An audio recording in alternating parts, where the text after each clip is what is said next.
record this today, that they can hear it. Or the other thing that's going to happen is you're going to hear me repeating stuff a lot, and that's because I know the computer will pick me up, and since I'm right here next to it if I repeat what you said.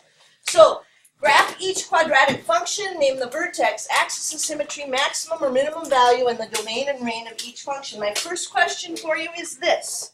Is number 1 in vertex or standard form? Confer with your partner. Put it right here, dude. It's not. That's it. This is Faith, what did you decide back there? Vertex or standard form? It is in vertex form. So for some of you, it's going to be helpful to just write this down because it'll help you remember, wait a minute, that X thing. I always have to be careful with the X thing.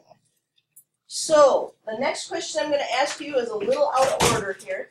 Then why don't you just grab a piece of candy and find a group so that you can work with somebody here. We're going to go after the vertex next, since this is in vertex form. So talk to your partner. What is the vertex? I got that. Is it? That's the opposite. Yeah. I do that.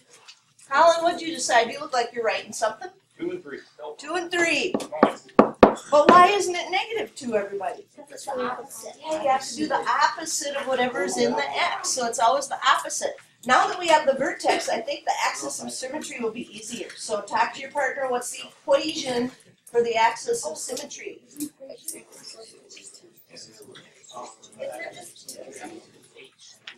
Has to be an equation. Madison, you're looking confident there. What's the equation? X equals 2. X equals 2. Remember, karate chop. The x-axis, whenever we draw that axis of symmetry, we're always doing this vertically, so it's going to cut the x-axis. X equals 2.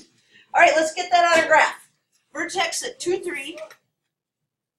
Axis of symmetry, remember, is a helper line, so that has to be dashed. Helper line right there. We don't have enough to graph the parabola. So, we're going to answer a couple of questions about what we have so far, and then we're going to talk about how to get the rest of that parabola. I want to know, is that a max or a min? Talk to your partner. Is this a maximum or is this a minimum? That's my wait, no, so if you I was not talking so about it's positive. It should not be a 50-50 guess, right? Does this open up or does it open down? It opens up. There's a positive number. So is this a max or a min? It's the low point. It's the min. And what is the lowest y value? Talk to your partner. Oh, good. All 3. They got it already. 3. It's the y coordinate of your vertex. That's what it is. So it is. It is. It is always the y coordinate. So now it's like, well, we need something else. That's not enough. Well, we're going to have to make ourselves a little table. What's a nice number that everybody doesn't mind working with? 0 sounds good. 1 sounds good. Both of those sound like good numbers for a test. So go ahead and put the 0 in, see what you get. Put the 1 in, see what you get. Talk to your partner. Make sure you're getting the same thing. Yeah.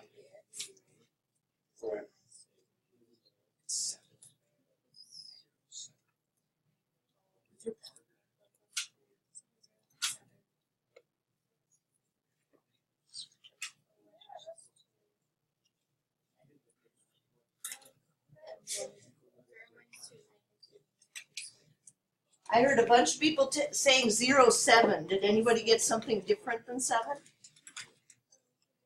Okay, did you do the 1 already? What do you get with a 1? 4.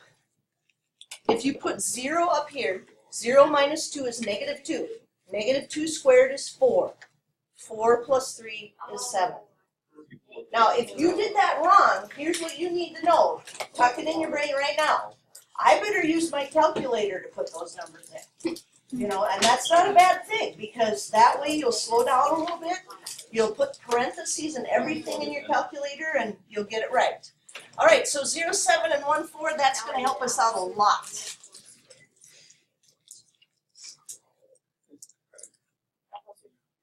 Oops, that one is off just a teensy bit.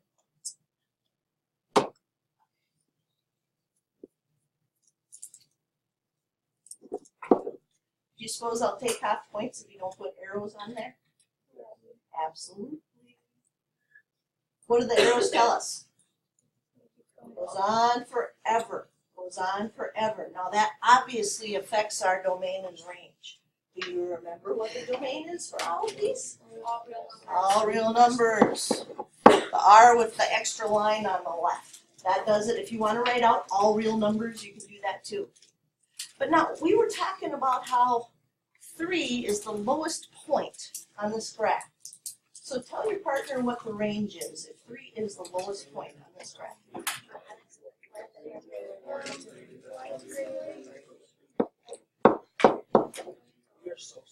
Here in y is greater than or equal to 3 from a lot of people. You're absolutely right. And yes, you are smart. That is very good. All right, take a look at 2. Is that in vertex form or standard form? Talk to your partner. Standard form.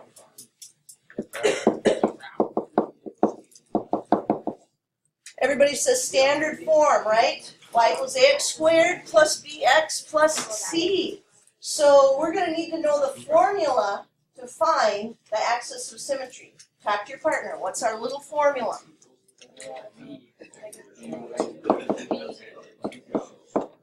I'm reading it. Have to have that memorized. You know, x equals negative b over 2a. So let's do a little bit of math here. The negative of negative 12 over 2 times negative 2. That'll be 12 over negative 4, which is negative 3. And that's not a negative 3. That just says 3.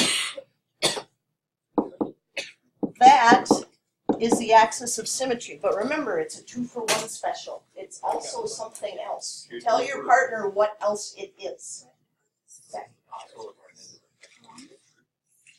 It is by completing the square, which we haven't done yet, or the cheater's method. So yeah, we could, but it'll take us longer than just using our negative b over 2a. That does double duty as what?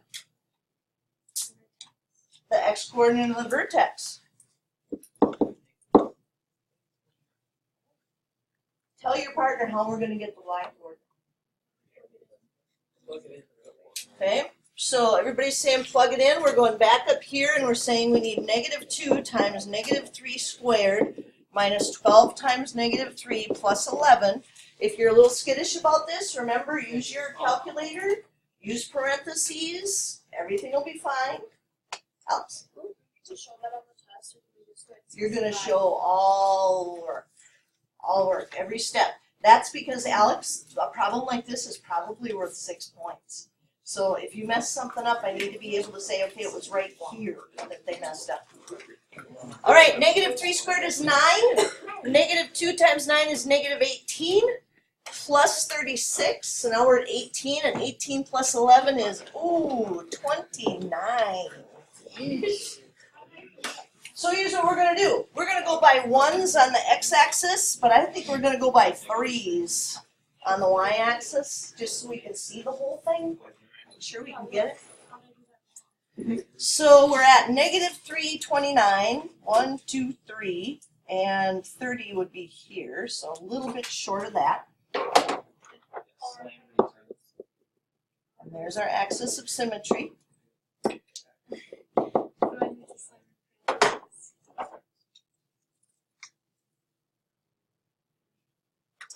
Max or min? Talk to your partner.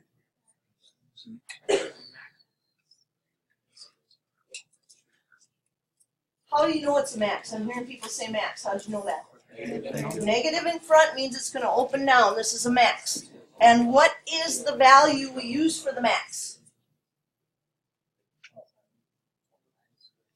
29. That is our top y value right there. Now here's the one good thing about standard form. Remember, 0 something. Tell your partner what the something is. So what was C in this one? 11. And let's see, by 3s, we would go 3, 6, 9, a little bit under 12. And use symmetry on the other side. Now this is a test. So I probably wouldn't stop at that, although it might not be too bad. I probably would put at least one more number in. And I'd pick something easy like maybe -1, you know, plug back in there and see what I get. So that would be -2 times -1 squared minus 12 times -1 plus 11. Again, use the parentheses, use your calculator, whatever you have to do. But this will give us -2 plus 12, which is 10, and 10 plus 11, which is 21. So at -1, 3, 6, 9, 12, 15, 18, 21. Sorry, I can't help singing it. That was the Saturday morning song for the multiples of 3. 3, 6, 9, 12, 15, 18, 21, 24, 27, 30. And there he goes.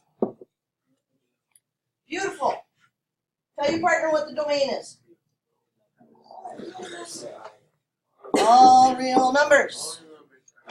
Tell your partner, a little bit tougher, what the range is.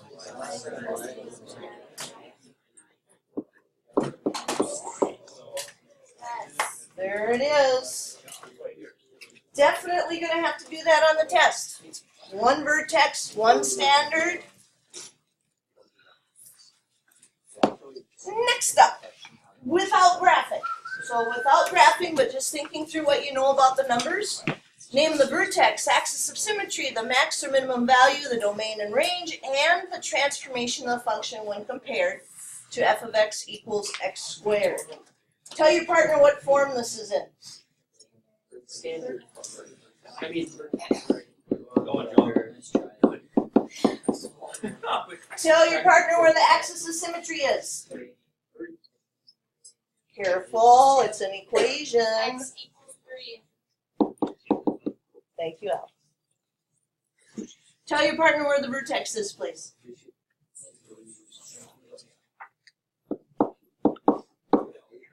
Discuss with your partner whether or not this has a max or a min. or max. I keep getting flipped. How do you know it has a max? Negative in front means it's going down. What is that max value? What is the maximum value? Ooh, you better talk to your partner about that.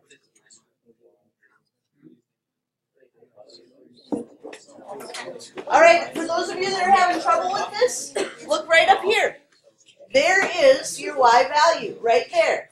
And if people are going to sit and talk during this time, please don't show up after school. I'm going to kick you out. Some of you have asked if you can come in to do the pre-test tonight. Not doing that if you're going to ruin this time right now by not doing any work. Pay attention. All right, domain. Everybody, domain? All real numbers. Talk to your partner about the range.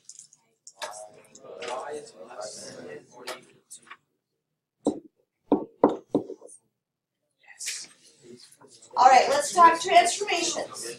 Think order of operations. What would you tell somebody first about this? No.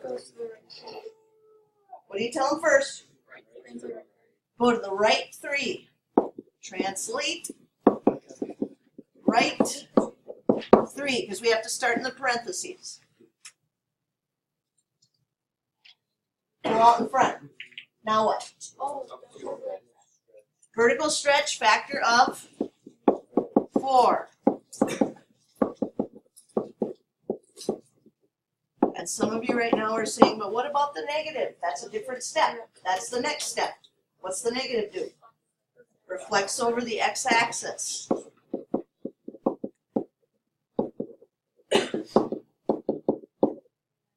We done? What's the last one? What do you say about it? Translate up to.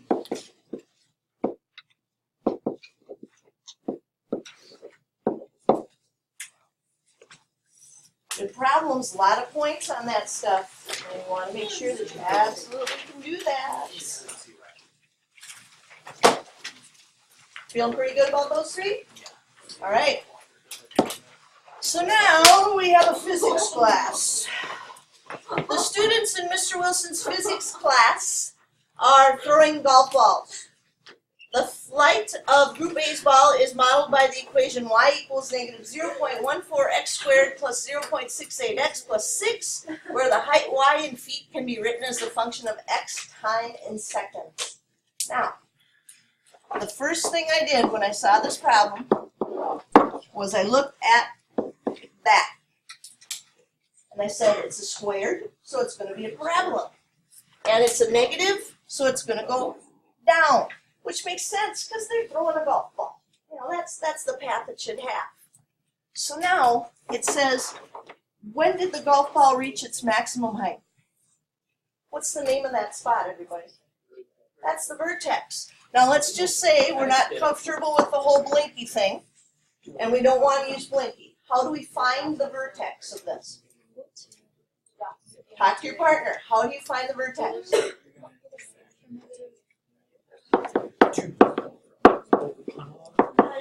What is it?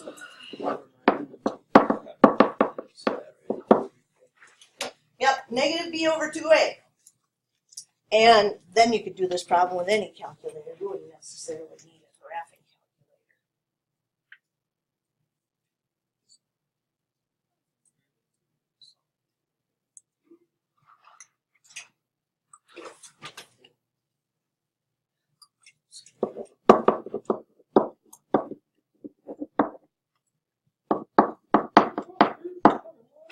So about 2.43 seconds.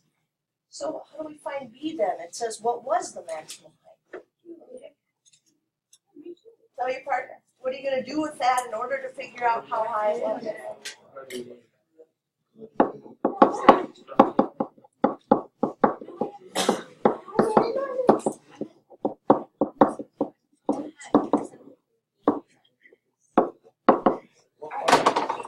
People are saying plug it in, and you're absolutely right.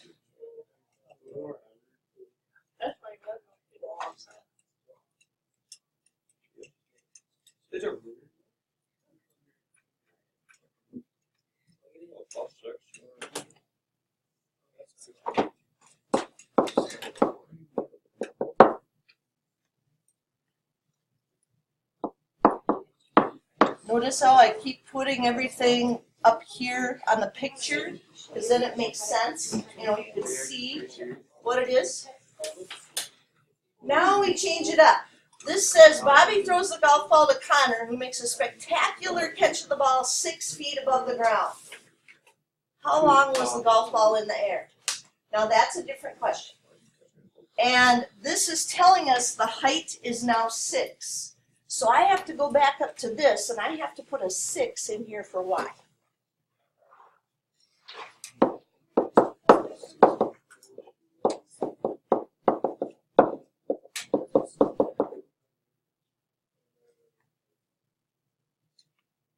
Tell your partner if there's anything that grabs you as weird right away about what just happened with that math right there.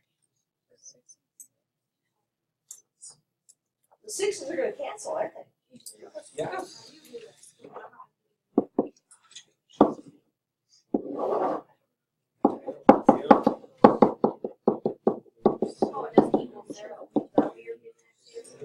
Now you absolutely could use Blinky at this point to find the zero. Zach, gotta pay attention.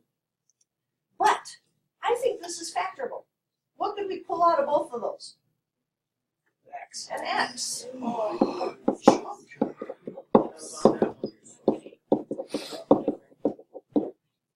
And even though this looks a lot nastier than what you were asking me on the homework today, this is what you were asking me on the homework today.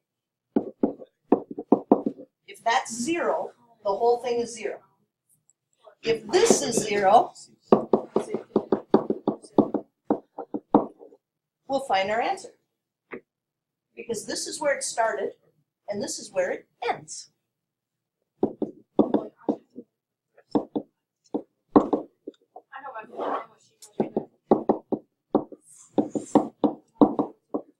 That doesn't look good at all right there.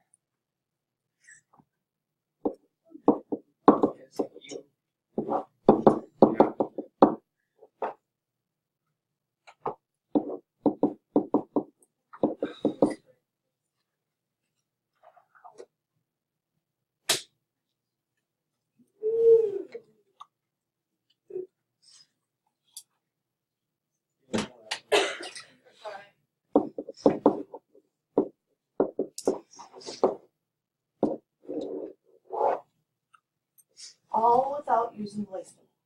So you don't have to use Blinky if you don't want to. Now you could. You could go back to that first one and you could find the maximum, and that would give you the answers to parts A and B. And then on this last one, you put the 6 in, you plug it into your calculator, use Blinky to find the 0, and you'll have your answer. But that's a good way to check that you've done the other half right. Okay? All right.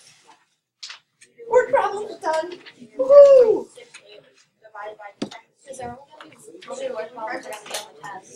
One. All right, you ready? We're factoring. So factor completely. Here's what I need you to remember. Remember, the other group has already taken the test. Here's the biggest thing that was messed up on. They kept forgetting to check if there was something you could pull out of all of them first. That's what they kept forgetting to do. Pull something out first. So with number 6, can we pull anything out? No. Factor it with your partner, and then I'll ask you what you got.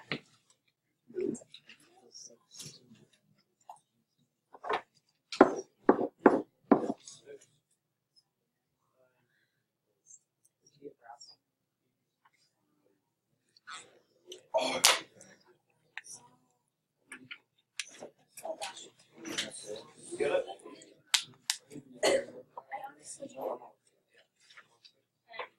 You done, Marcus? You got it? What'd you get?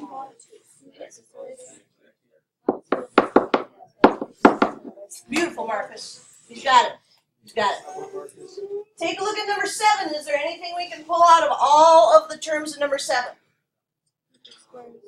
Factor it with your partner. I'll call on somebody.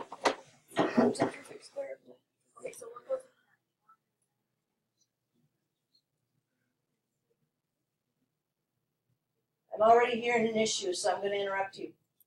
Remember, we check for that greatest common factor first, and then we check for perfect squares for step 2. Oh my. Wait, what's the first thing? I so need that. Oh, what do you take out? Pull out a greatest common factor. Yeah, so what can you take out of everything? And then look for perfect squares in the first and last term.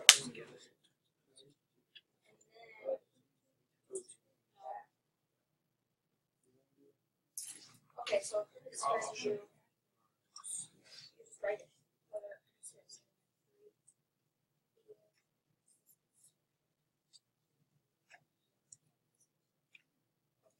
Oh, this is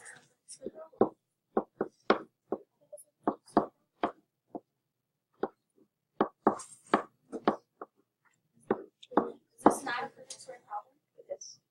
It is a perfect square. So we think 3 times 2, that equals 6. Well, And then you have to double it, Alex. Okay, so wait, just the 2 on the end have perfect squares?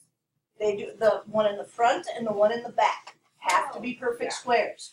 Then we check the middle term by saying, well, what do you square to get this, and what do you square to get this? You multiply them together and double it. And if it equals the middle term, it's a perfect square trinomial. You just put this in here, and a negative in the middle, and you're done.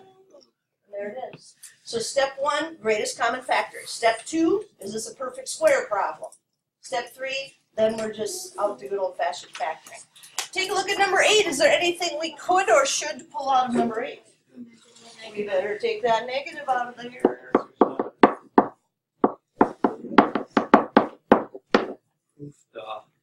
Is that a perfect square problem? No, 72 is not a perfect square. Factor that with your partner. Don't forget to bring the negative along for the ride.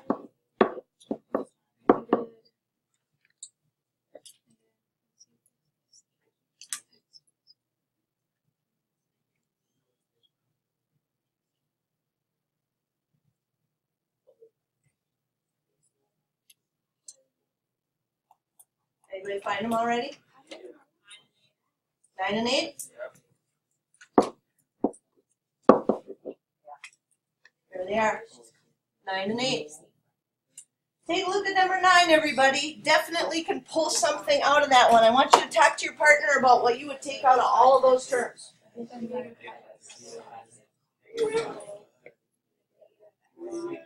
Those of you that said -5, you missed something.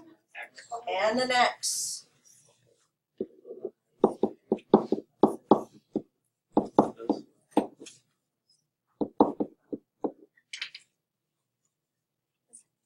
Go ahead and factor the rest of it, and then I'll call on somebody to tell me what you got.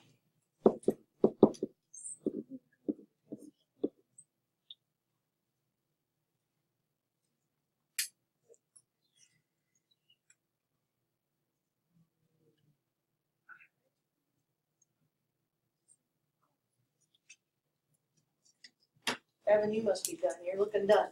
What'd you put in there? Y plus 1 and y plus 5. Yep, two numbers that multiply to 5 and add to 6. Thanks, Evan. That was great. Number 10. Talk to your partner now. I'm not going to lead you through it. Think about the things I've said.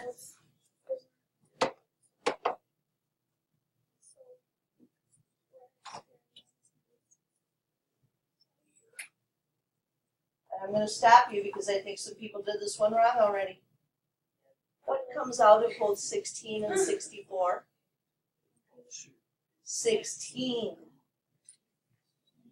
So it's not less than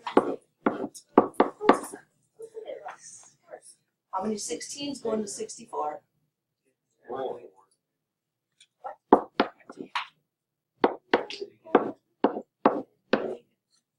You have to check for that. Factor it the rest of the way. Get your partner to help you out if your stuff goes in there.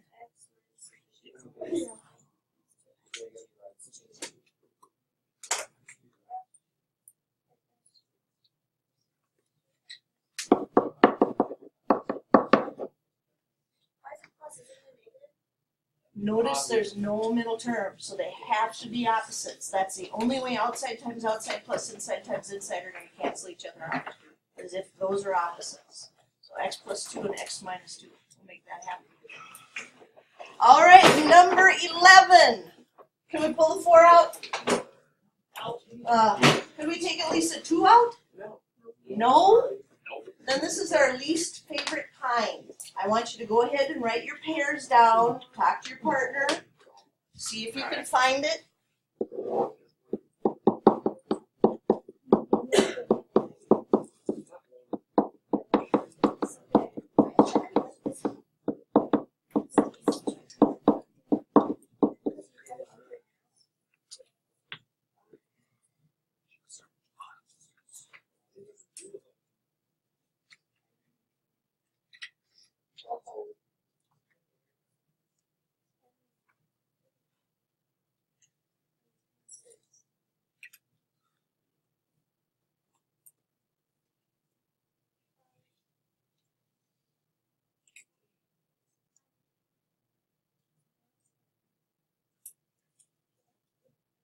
Anybody find it yet?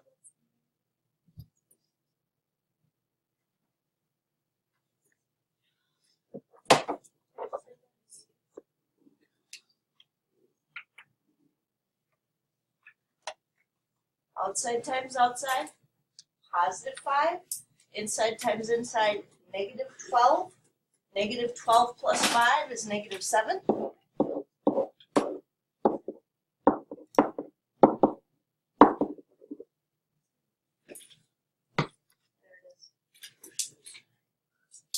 There it is. Now notice, these just said factor.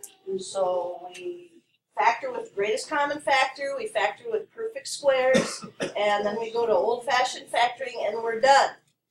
But there's also going to be a solve portion on the test. So you do the factoring, but you're not done. Don't stop after you've done the factoring. Take a look at number 12. Do we have a greatest common factor we could pull on both of those? We take the 9 out? We take 4 out?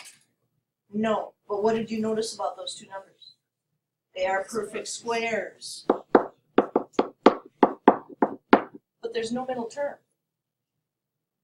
How do we get that to happen?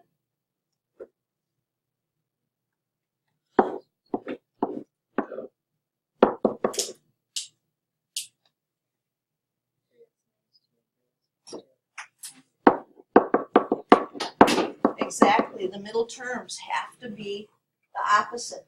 So 3x plus 2 and 3x minus 2. Now, this is where we realize, okay, I'm not done though. Because this said Solve. Right. So 3x plus 2 equals 0. 3x minus 2 equals 0. Go ahead and do the math. Check with your partner. Make sure you're getting those two answers.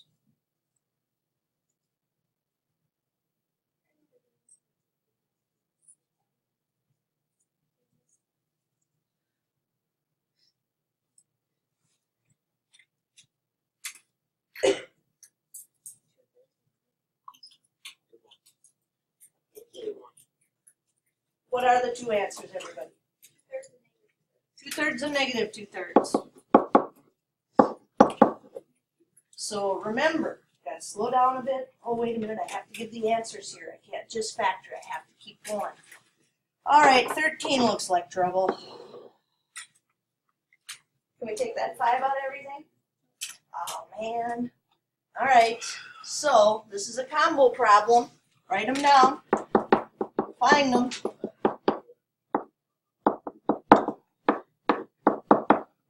The good news is there's not a lot of factors here. So hopefully you can find it pretty quickly.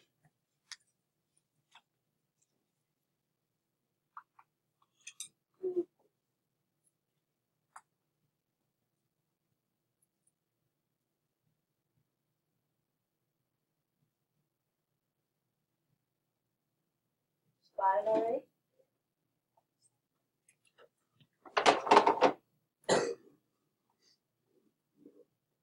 Outside times outside, -7 times 1 is -7. Inside times inside, 5 times -3 is -15. -7 and -15 add to -22.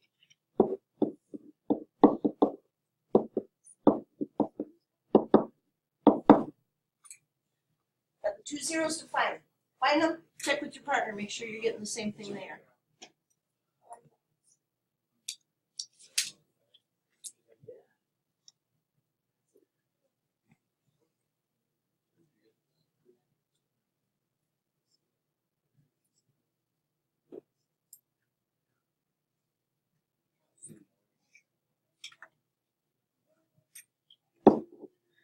The 3 is pretty easy, right? What's the other one? 7/5. Yep. And remember, what we're doing is we're solving 5x minus 7 equals 0 by adding 7 and dividing by 5. That's what we're doing. And all that work should be shown on the test, just in case you make a mistake. I can find where it was and realize it wasn't a big concept that you didn't know. It was just a little mistake. Alrighty, number 14. Greatest common factor? Perfect square something or other. Go ahead and factor it with your partner. Find them.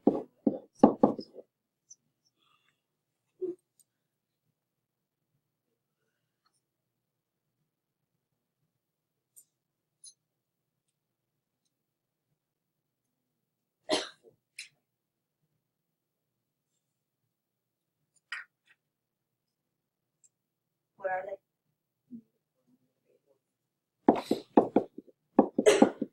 So what are the two solutions? 4 and 8. All right, number 15. Is there a greatest common factor we can pull out of that? Yes. 3. Won't come out of the 1. Perfect square something or other? That's a maybe.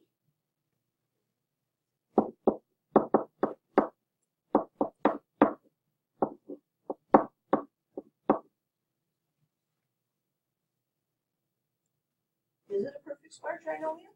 It sure is. So we need to know what's going to go in those parentheses. What goes in there? 3x minus 1, yeah. The 3x is what we squared, the 1 is what we squared, and then we notice there's a negative between those two. So this time we're only going to get one answer. So go ahead and do the math.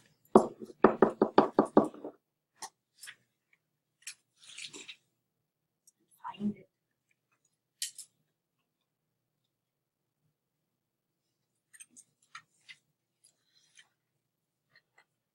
What is our solution?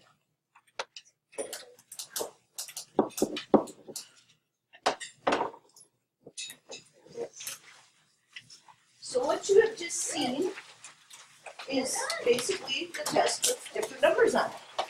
But if you don't do any practice with this tonight, that's not going to help you at all. Oh, good grief, you're already, it's not a lot of problems.